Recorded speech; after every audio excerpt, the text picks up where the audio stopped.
안녕하세요, 블랙선입니다. 자, 잔인한 4월이 지나가고 새로운 5월이 시작이 되었는데요. 자, 이번 한 달간은 또 어떤 주가 흐름을 보여줄지 기대 반, 걱정 반입니다. 4월 마지막 거래일에 다우는 2.77% 하락했고 S&P 500 지수는 3.63% 급락, 그리고 기술주 중심의 나스닥 지수는 무려 4.17%나 폭락을 하면서 잔인한 4월을 마무리했는데요. 5월 연준의 FOMC 회의를 앞두고 기준금리를 0.5% 인상하는 빅스텝의 가능성을 소화하는 과정도 있었겠지만 빅테크 기업들의 전반적인 실적과 앞으로의 가이던스가 좋지 않게 나온 점도 4월 한 달간 미국 증시가 수렁에서 헤어나오지 못한 이유이지 않았나 생각을 합니다. 지난주에 테슬라의 실적 발표에 이은 애플과 구글, 아마존 등 빅테크 기업들의 실적이 발표가 됐는데 애플은 어닝 서프라이즈를 기록했지만 현재 중국의 봉쇄 조치로 인해서 다음 분기죠. 실적 가이던스가 좋지 않게 발표가 되면서 주가가 좀 빠졌고요. 아마존은 7년 만에 분기 영업 손실을 기록하면서 주가가 14% 넘게 급락을 했죠. 증시 전반에 좋지 않은 영향을 끼쳤고요. 빅테크의 실적 붕괴로 인해서 미국 증시도 정말 고점이 아닌가 하는 우려를 낳기에 충분했고 특히 아마존이 높은 지분을 가지고 있는 전기차 스타트업이죠. 리비안의 실적 부진도 아마존의 영업 손실 증가에 한몫을 하면서 빅테크가 전반적으로 흔들리는 모습을 보여줬습니다. 자, 구글 역시 순이익이 1년 전과 비교해서 8.3%나 줄었고 매출 증가율도 낮아지면서 하락했고요. 테슬라는 CEO죠. 일론 머스크의 트위터 인수로 인해서 주가가 영향을 받고 있는 모습인데 트위터 매수 자금으로 이 테슬라 주식 일부를 팔았죠. 그 때문에 빠졌던 주가가 더 이상의 테슬라 주식의 매도 계획이 없다는 이 일론의 발언에 힘입어서 반등을 시도했지만 전반적인 약세장의 기조에 따라서 하락하면서 힘을 쓰지 못했습니다. 자, 그렇게 4월이 끝이 났고요. 자, 이제 5월을 시작하게 되는데 5월은 또 일반적으로 증시가 좋지 않은 달로 꼽히고 있죠. 월가에서는 셀인 메이, 즉 5월엔 팔아라 라는 오래된 격언이 있는 만큼 역사적으로 부진했던 그런 달이기도 합니다. 자, 변동성 지수인 빅스 지수도 다시 30 이상까지 올라섰죠. FOMC 회의를 앞두고 투심이 빠르게 얼어붙고 있고 불확실성이 커져가고 있습니다. 다우지수 같은 경우엔 5월에서 10월 사이에 수익률이 부진했고 11월부터 4월까지는 좋았기 때문인데요.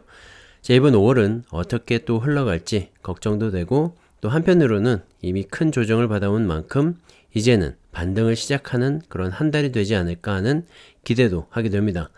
사실 올 초부터 지금까지 계속 좋지 못했던 그런 주가였기 때문에 5월엔 반대로 바이인 메이가 되지 않을까 하는 기대를 해보게 됩니다. 자, 5월 연준의 빅스텝을 앞두고 조정은 4월에 이미 마무리가 되었다고 생각을 하고요. 연준이 시장에서 기대하는 그리고 예상하고 있는 만큼의 그런 스탠스를 가져가게 된다면 증시는 또 빠르게 반전할 수 있다고 생각을 합니다. 1분기 실적이 좋았던 기업들을 중심으로 개별 종목 투자에 접근해 보시면 좋을 것 같고요. 테슬라가 대표적이죠. 그리고 우리가 투자하고 있는 미국 지수 추종 ETF들도 어느 종목보다 안정적으로 투자해 나갈 수 있기 때문에 중장기 투자의 관점에서 꾸준히 모아가시면 좋을 것 같다는 생각입니다. 참고하시고요. 자, 4월 한 달간 미국 증시가 힘겨운 시간을 보낸 데는 5월 연준의 빅스텝에 대한 우려와 앞으로 대차 대조표 축소와 같은 보다 강력한 긴축 정책들을 준비하고 있기 때문인데요. 기준금리의 선행지표라고 할 수 있는 미국의 10년물 국채금리 변동폭을 보시면 4월이 왜 그렇게 힘들었는지를 알 수가 있을 겁니다.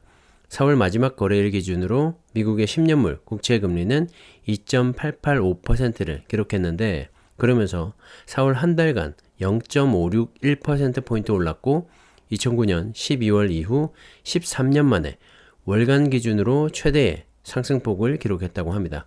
자, 지난 3월에 10년물 국채금리는 2.324%였는데 한 달간 상당히 많이 올라온 거죠. 다들 아시겠지만 국채금리의 상승은 미국 증시에는 부담으로 작용할 수밖에 없습니다. 특히 기술주 중심의 나스닥 지수에 미치는 영향이 가장 큰데요. 자, 미래의 가치를 주가에 선반영해 가고 있기 때문에 금리 상승은 부담이 될 수밖에 없습니다. 자, 그 때문인지 지난 4월 한 달간 나스닥 지수는 13.3%나 떨어지면서 다시 한번 베어마켓 진입에 대한 그런 우려감도 나오고 있는 상황이죠. 2008년 이후 최대 월간 하락률을 기록했다고 하는데 S&P 500 지수도 8.8% 하락했고 다우도 4.9% 하락하면서 전반적인 약세 흐름을 보였습니다. 사실 이런 흐름은 어찌 보면 당연한 걸 수도 있는데요.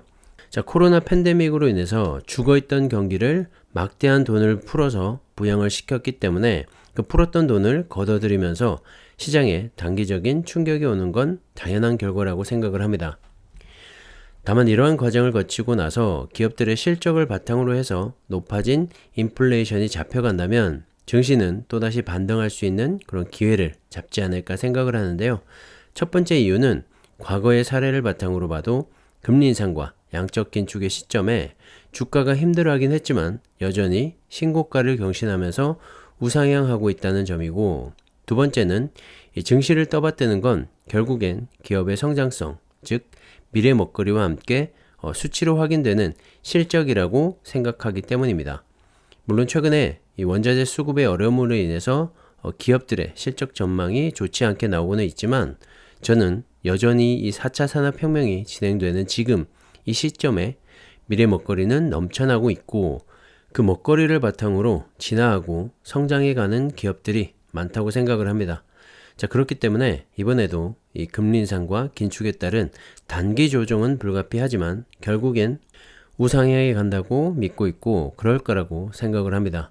제 의견에 동의를 하신다면 변동성에 연연하지 마시고 뚝심 있게 밀고 가시면 어떨까 생각을 하고요. 그렇지 않거나 불안하다면 주식 투자 비중을 줄이고 은행 이자를 기대해 보시면 어떨까 생각을 합니다. 참고로 전 물가 상승률에도 못 따라가는 은행 이자에 대한 기대는 전혀 없기 때문에 비추드리긴 하지만 말이죠. 어쨌든 모든 투자의 선택은 각자의 몫이기 때문에 저는 여기까지만 말씀을 드리겠습니다. 중국은 노동절 연휴를 맞아서 5월 4일까지 휴정에 들어갔죠.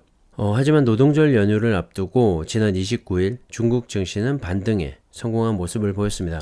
바로 중국 정부의 강력한 경기 부양책이 예상이 되면서 중국 증시에 정말 오랜만에 훈풍이 분 건데요. 최근에 국제통화기금, 즉 IMF는 올해 중국의 성장률을 4.8%에서 4.4%로 하향 조정을 했죠. 그만큼 코로나로 인한 중국 봉쇄 조치가 중국 경제에 미치는 악영향이 커져가고 있다는 판단인데, 중국 정부도 여러 가지 느끼는 바가 컸을 거라고 생각을 합니다. 경제를 살리기 위해서 기업들에 대한 각종 규제를 완화하기로 한 건데요. 시진핑 주석은 슈퍼컴퓨팅, 클라우드 컴퓨팅, 인공지능을 위한 새로운 이 시설뿐만 아니라 교통, 에너지, 수도 관리 등 더 많은 프로젝트를 요구하면서 중국을 대표하는 IT 기업인 알리바바와 텐센트, 메이투안, 바이트댄스 등에 대한 엄격한 규제 조치를 끝내고 이들 기업이 오히려 선봉에 서서 중국 경기 침체를 막고 경제를 살리는 그런 방안을 모색할 걸로 예상을 하고 있습니다. 그러면서 알리바바는 15.69%, 텐센트는 11.07%, 홍콩장에서 급등으로 마감을 했는데요. 중국 증시와 이 중국의 경제 전망이 큰 영향을 받고 있는 우리나라뿐만 아니라 전 세계 증시이기 때문에 앞으로 이 중국의 강력한 부양책이 발동이 된다면 전 세계 증시 상승에 큰 보탬이 되지 않을까 생각을 하고요. 특히 시진핑 주석이 교통과 에너지를 강조한 만큼 우리가 투자하고 있는 차이나 전기차와 같은 2차 전지 관련 기업들의 성장도 기대를 해볼 수 있을 것 같습니다. 참고하시면 좋을 것 같고요. 올해 1월에서 3월까지 1분기 전세계 전기차 탑재 이 배터리 사용량이 발표가 됐는데 국내 배터리 3사는 모두 합쳐서 26.3% 수준으로 1위를 차지한 중국의 CATL에 한참을 못 미치는 것으로 나타났습니다. 중국의 정말 압도적인 점유율이라고 봐도 무방할 것 같은데요. 1위를 차지한 이 중국의 CATL은 지난해 대비 137.7%의 성장률로 지난 1분기 35%의 압도적인 점유율을 차지했습니다. 전기차 세대 중에 한 대는 이 CATL의 배터리를 탑재했단 말이죠. 지난해 같은 기간 28.5%의 점유율이었는데 2위인 LG에너지솔루션과의 격차를 더욱 크게 벌리면서 압도적인 1위를 차지했습니다. 2위는 말씀드렸다시피 LG에너지솔루션이 15.9%의 점유율을 차지했고요. 1위인 CATL과의 격차가 더 벌어졌죠. 그리고 또 문제는 3위를 차지한 BYD의 성장세인데요. 작년 같은 기간 대비 무려 220.4%의 성장률을 기록하면서 11.1%까지 이 점유율을 늘렸습니다. 3위를 마크해오던 일본의 파나소닉을 제쳤죠. 정말 무서운 속도로 치고 올라오고 있는데요. 조만간 LG엔솔까지 위협하지 않을까 생각을 합니다. 5위는 SK온이 6.6%의 점유율로 차지를 했고요.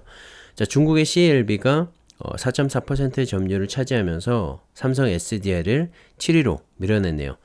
8위의 고시엔도 빠르게 성장을 하고 있고, 이렇게 전기차용 배터리 점유율에서 중국의 이 성장세가 정말 무섭다는 걸 다시 한번 알 수가 있습니다. 10위를 차지한 이브에너지까지 합친다면 중국은 54%의 점유율로 한국의 세계 기업의 26.3%를 2배 이상 넘는 수치로 압도해버리고 있는데요. 그럼에도 불구하고 최근에 차이나 전기차를 비롯한 중국의 2차 전지 배터리 관련주들의 조정이 깊었죠. 실적과 이 점유율을 본다면 지금의 주가는 과도하게 빠진 부분도 있다고 생각이 들고, 상하이 봉쇄 조치와 이 전쟁 관련 이슈들이 어느 정도 정리가 된다면 중국의 강력한 부양책과 함께 다시 한번 날아오르지 않을까 생각을 합니다. 물론 국내 2차 전지 관련 배터리 기업들도 지금은 이 정도 수준이지만 미국과 유럽 등지에서 빠르게 이 공장을 늘려가고 있죠. 가동이 되기 시작한다면 점유율은 언제든지 늘어날 수 있다고 생각을 하고요. 여기서 중요한 건 2차 전지는 중국과 한국이 여전히 주도를 하고 있다는 거죠. 전기차의 본격적인 확장은 올해부터가 시작이 아닐까 생각을 하고요. 전 세계적으로 이 전기차의 침투율이 증가하면 증가할수록 2차 전지 배터리의 수요는 폭발적으로 늘어나지 않을까 생각을 합니다. 특히 중국, 유럽과 함께 전기차 3대 시장으로 불리는 이 미국은 아직까지 시작 단계니까요. 앞으로의 성장성이 더욱 기대가 되죠. 국내 배터리 3사의 진출이 확정이 되어 있고 공장을 빠르게 건설 중이기 때문에 국내 배터리 3사와 소부장 업체들도 무시할 수가 없고, 중국 역시 저가형의 LFP 배터리로 유럽과 미국 시장까지 확장을 할 계획이기 때문에 지금의 주가 조정은 이 큰 그림에서 보면 정말 아무것도 아닐 수 있다고 생각을 합니다. 그렇기 때문에 차이나 전기차 ETF 역시 너무 걱정하지 마시고요. 긴 호흡으로 가져가 보시기를 다시 한번 추천드립니다. 하지만 몰빵은 절대 하지 마시고요. 국내 2차 전지 관련 ETF와 미국 지수 추종 ETF 투자도 함께 하시면 정말 좋은 그런 포트폴리오가 구성이 되지 않을까 생각을 합니다.